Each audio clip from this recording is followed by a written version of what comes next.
Good morning, everyone. Welcome back, Arizona Unplugged channel. This is going to be somewhat of a quick video discussing the honest truth about off-grid solar. The honest truth that no one wants to talk about. So, as you can see behind me, I've got, what do I got? 12 360 watt solar panels. And this supplies the power to our entire homestead right here. This is a 4,000 watt system. As you can see, the sun is just now coming up. We have sun here, but over here it's still in the shade a little bit. And so we're not producing our full capacity as of right now. In about an hour or so we will. 4,000 watts is a pretty decent size for my family that's here full-time, but we also have family members that aren't here full-time and they happen to be here now. And it's amazing how much more power you use every time you add a person that's on your homestead. So let's go take a look inside the power room and I'll show you what we got going there. Alright, so as you could probably hear,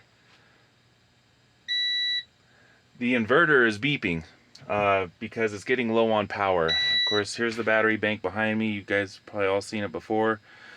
So just to describe what we have, with the 4,000 watts of solar panels we also have 20 lead acid, sealed lead acid batteries that we've been using for, I'd say about 3 or 4 years now. These are extreme temperature batteries because out here we get extreme temperature. But here's the honest truth about off-grid solar, guys.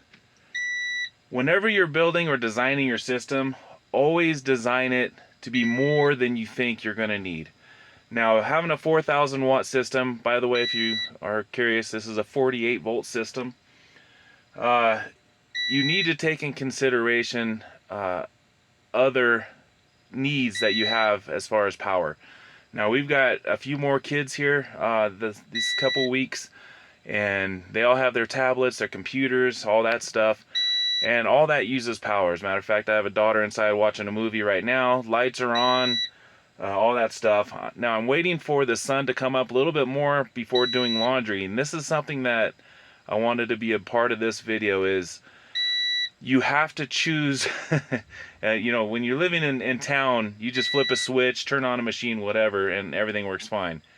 When you're confined to the power that you have on hand, you have to be very careful and specific and conscious about what you're using. Like right now, I need to run the dryer. I've got wet clothes in the wash machine that I need to dry, but I can't do it right now because the panels are not in full sun. As you could tell, this is beeping. My batteries are getting low. I did have to run the generator this morning. We're always up before the sun comes up, guys.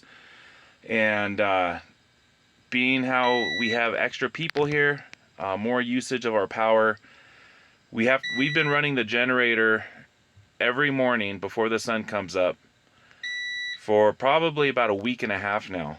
Now, before the kids were here, we usually have enough power in the morning to get everything going, coffee made, lights and TVs and everything like that. But now we don't. So I may actually, after this video, go out and start the generator, top the batteries off for maybe 10 or 15 minutes before the sun comes up. Because what will happen if I don't do that, and if we're still using too much power, this will actually shut down. This has a safety device on it, a safety feature, where if the batteries get too depleted, before it damages the batteries, this whole thing will just shut down. It'll make you charge the batteries if you want power. So a lot of prepping channels, a lot of homesteading channels, a lot of off-grid channels, they show you their system, but they don't tell you the negative parts of the system. You know, the negative part of this particular system, it's great for 3 people, not very good for 6 people. So it all depends on how much power you plan on using. Now, typically, if you're around more frugal adults, they know how to not use as much power. But you get kids, they leave lights on. They use their tablets, their computers, all this stuff. All that stuff drains power. As you can tell, it stopped beeping. What does that mean? That means the panels are getting enough energy to top these guys off. So I won't have to turn the generator on. So that's a good thing. So when you're designing your system, going back to the topic, guys, you may want to consider going above and beyond what you think you might need.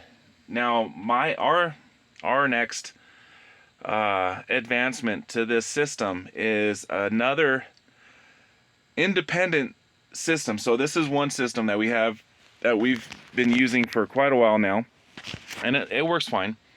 But we want to add another 6,000 watt system. So this is I want this system totally independent, and used just for the shop. Just for the shop. I want to add another 6,000 watt system, not 4, but 6, to feed the house. I think even when the kids are here, that'll be plenty for what we need. And separating the two systems like I want to do will kind of be a redundant situation here, where if one goes down for whatever reason, I have the other one to piggyback off of. So 2 solar systems on one property that you can use and switch over back and forth, or run both at the same time, whatever you want. So that's it, guys. Basically, the honest truth about solar systems: always plan for going bigger than you think you need. Again, this is perfect for the small family that's here full time, the 3 of us. But when people come to visit, a little bit more difficult. So like I said, we have been running the generator almost every morning since they've been here, just to keep up with the power draw. But we're good now. The power is going, the solar is going, and that's it. So always go big. Go big. Go bigger than you think you're going to need. So that's the honest truth about solar, guys.